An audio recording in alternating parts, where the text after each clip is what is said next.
বর্ণাঢ্য আয়োজনের মধ্য দিয়ে গাজীপুর জেলা আইনজীবী সমিতির 2024-25 নবনির্বাচিত কমিটির শপথ গ্রহণ অনুষ্ঠিত হয়। রবিবার বেলা 2টায় আইনজীবী মিলনায়তনে পবিত্র কোরআন তেলাওয়াতের মধ্য দিয়ে শপথ গ্রহণ অনুষ্ঠান শুরু হয়।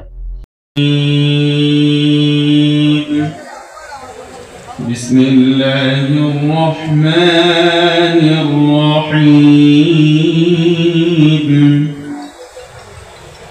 তাবারাকাল্লাযী জা'আলা ফিস সামাই বুরুজান ওয়া জা'আল সোনার বাংলা আমি তোমার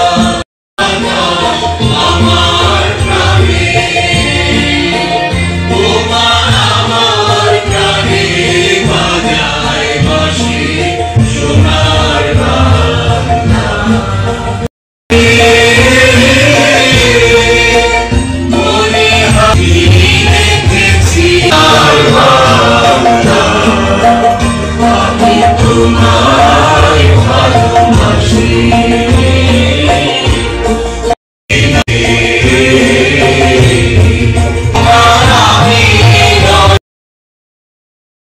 শপথ গ্রহণ অনুষ্ঠানে আইনজীবী সমিতির নবনির্বাচিত কমিটির সভাপতি, সাধারণ সম্পাদক সহ সকল সদস্যবৃন্দ উপস্থিত ছিলেন। অনুষ্ঠানে আরো উপস্থিত ছিলেন গাজীপুর জেলার অসংখ্য আইনজীবী। শপথ গ্রহণ শেষে নবনির্বাচিত কমিটিকে ফুল দিয়ে বরণ করেন এবং নবনির্বাচিত কমিটির সভাপতি এবং সেক্রেটারি আইনজীবীদের উদ্দেশ্যে শুভেচ্ছা বক্তব্য প্রদান করেন। বক্তব্য শেষে নবনির্বাচিত কমিটি সাংবাদিকদের সাথে কথা বলেন। যারা গাজীপুর জেলার আইনজীবী সমিতির 2453 জন আইনজীবীর মধ্যে থেকে আমাদেরকে ভোটের মাধ্যমে নির্বাচিত করেছেন, তাদের উপর অর্পিত দায়িত্ব আমরা সকলে মিলে এই আইনজীবীদের গাজীপুর জেলা আইনজীবী সমিতির প্রত্যেকটা সদস্যদের আশা আকাঙ্ক্ষার প্রতিফলন ঘটানোর চেষ্টা করব এবং যারা বিগত দিনে এই ভার এবং বেঞ্চে দায়িত্ব পালন করেছেন তাদের কাছ থেকে সহযোগিতা নিয়ে কীভাবে আইনজীবীদের কল্যাণে একটা জনবান্ধব এবং আইনজীবী বান্ধব একটা বার প্রতিষ্ঠিত করতে পারি, এই সহযোগিতা নিয়ে গাজীপুর বারকে একটা মডেল বার হিসাবে প্রতিষ্ঠিত করবো ইনশাল্লাহ। আমরা দায়িত্ব গ্রহণ করতে যাচ্ছি। সেই দায়িত্ব গ্রহণ করার পর থেকে আমরা বারের সার্বিক উন্নয়নের জন্য কাজ করব।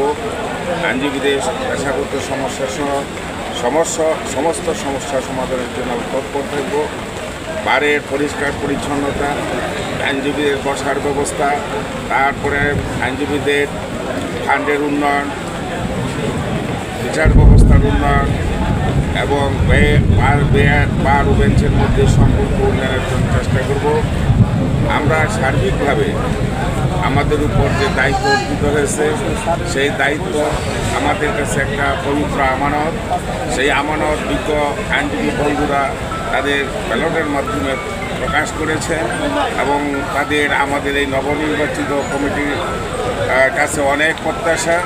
এই প্রত্যাশাগুলি আমরা পূর্ণ করার জন্য আল্লাহর সাহায্য কামনা করে আমরা প্রচেষ্টা চালাব।